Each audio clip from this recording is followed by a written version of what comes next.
ఆయన ఎవరు మనం చూడడం లేదండి. ఈరోజు సైంటిస్టులు కానీ భౌతికవాదులు కానీ వాళ్ళు ఏమన్నారంటే దేన్నైనా సరే చూస్తేనే మేము నమ్ముతామండి, చూడండి మేము నమ్మమన్నారు వాళ్ళు. ఆత్మ మన కంటికి కనిపించదు కాబట్టి ఆత్మ లేదంటున్నారు. ఒక మనిషి చనిపోతే అతని జీవితము ఆ రోజుతోనే అంతమైపోయింది అంటున్నారు. దేవుడు కంటికి కనిపిస్తాడా? కంటికి కనిపించడు కదా. కానీ కంటికి కనిపించలేదు కాబట్టి దేవుడు లేడంటున్నారు. ఏమండి, కంటికి కనిపించట్లేదు కాబట్టి దేవుడు లేడు. అయ్యా లేదు దేవుడు ఉన్నాడు అని మీరు అంటే ఏమంటాడు? దేవుడు ఉంటే నాకు చూపించు, చూపిస్తే నమ్ముతాను. ఆత్మ ఉందా? ఉందండి. ఉంటే చూపించు, చూపించే నమ్ముతాను. ఏమండి మీ చేతిలో పెన్ను ఉందా? ఉందండి. ఉంటే చూపించు, ఇదిగో ఉంది, ఇప్పుడు నమ్ముతాను. మీ చేతిలో బైబిల్ ఉందా? ఉందండి. ఏది చూపించు, ఇదిగో, ఇప్పుడు నమ్ముతాను. ఆత్మ ఉందా? ఉందండి. ఏది చూపించు, నువ్వు చూపించలేకపోతున్నావు కాబట్టి ఆత్మ లేదు. దేవుడు ఉన్నాడా? ఉన్నాడు. ఏది చూపించు, నువ్వు చూపించలేకపోతున్నావు కాబట్టి దేవుడు లేదు. ఇది లోకములో ఉన్న జ్ఞానుల సంగతి.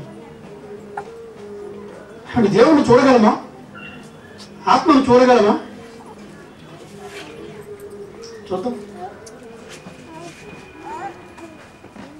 ఒక హేతువాది వచ్చి, ఏమండి దేవుడు అనేవాడు లేడు అసలు, మీరందరూ ఎంత పిచ్చి, మీరు ఏదో రకరకాల పేర్లు పెట్టుకుని మీరు దేవుడిని కొలుస్తున్నారు, దేవుడు అనేవాడు లేడు అని. ఎందుకు లేడని మీరు భావిస్తున్నారు అంటే దేవుడు ఉంటే కంటికి కనిపించాలి కదా. ఏంటి ఉంటే చూపించండి. మరి చూపిస్తే మీరు నమ్ముతారా? చూస్తే నమ్ముతాను. మీరు చూపిస్తే నమ్ముతారు. మరి చూపించాలా వద్దానికి? ఉంటే చూపించాలి, లేకపోతే చూపించండి. సరే రండి మరి భోజనం చేద్దాం. భోజనాలు కూర్చున్నాం, అందరూ భోజనం చేస్తున్నాం. భోజనం అయిపోయిన తర్వాత ఇంకా అయిపోయి ఆ సమయంలో అయ్యా మరి ఒక స్పెషల్ కర్రీ ఉంది, తింటారా? మంచిది, ఇదిగోండి ముద్దపప్పు చక్కగా ఉంది అని చక్కగా తెచ్చి ఒక స్పూన్, ఇది టేస్ట్ చూసి చెప్పండి ఎలా ఉంటుందో. సర్లే కలుపుకున్నాడు. మంచి రంగు కలర్, మంచి కలర్ఫుల్గా ఉంది. ముద్ద కలుపు నోట్లో పెట్టుకున్నాడు.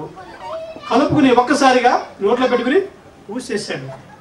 అబ్బా ఏమిటండి ఎంత ఉప్పుగా ఉంది, ఈ పప్పు నిండా ఉప్పే ఉంది అండి.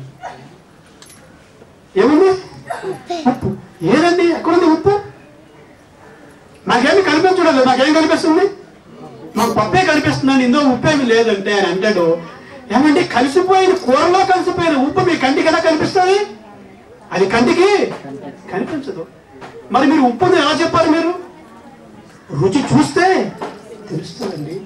రుచి చూడాలి, రుచి చూడాలి. యెహోవా ఉత్తముడని రుచి చూసి తెలుసుకోవాలి. దేవుడు ఉన్నాడని నీవు రుచి చూస్తే తెలుస్తుంది. రుచి చూడకుండా కంటికి కనిపించలేదు కాబట్టి లేదండి. అలా అని గాలి ఉందా? ఉందా లేదా? నా కంటికి చూపించండి, చూపించగలరా మీరు? అది నా గాలి నా కంటికి కనిపిస్తలేదు కాబట్టి ఇది గాలి లేదండి. కరెంట్ ఇప్పుడు చూసారా? కరెంట్ని చూసారా? కరెంట్ కంటితో చూడలేదు.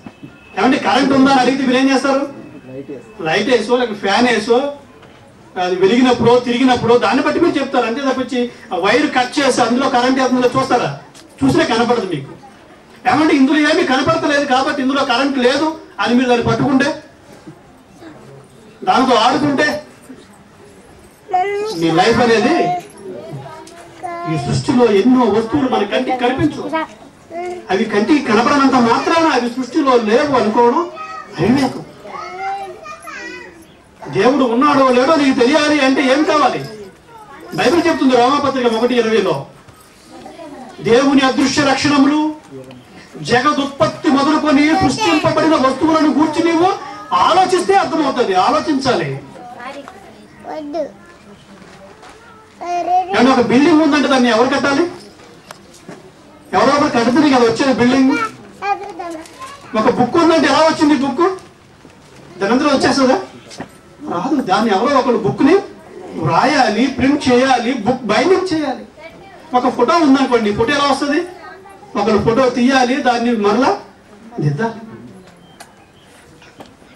ఒక బిల్డింగ్ ఉందంటే దాన్ని కట్టిన మనిషి ఉంటాడు, ఒక ఫోన్ ఉందంటే దాన్ని చేసిన వాడు ఉంటాడు, ఒక టెంట్ ఉందంటే దాన్ని చేసిన వాడు ఉంటాడు, ఒక బ్యానర్ ఉందంటే దాన్ని రాసిన వాడు.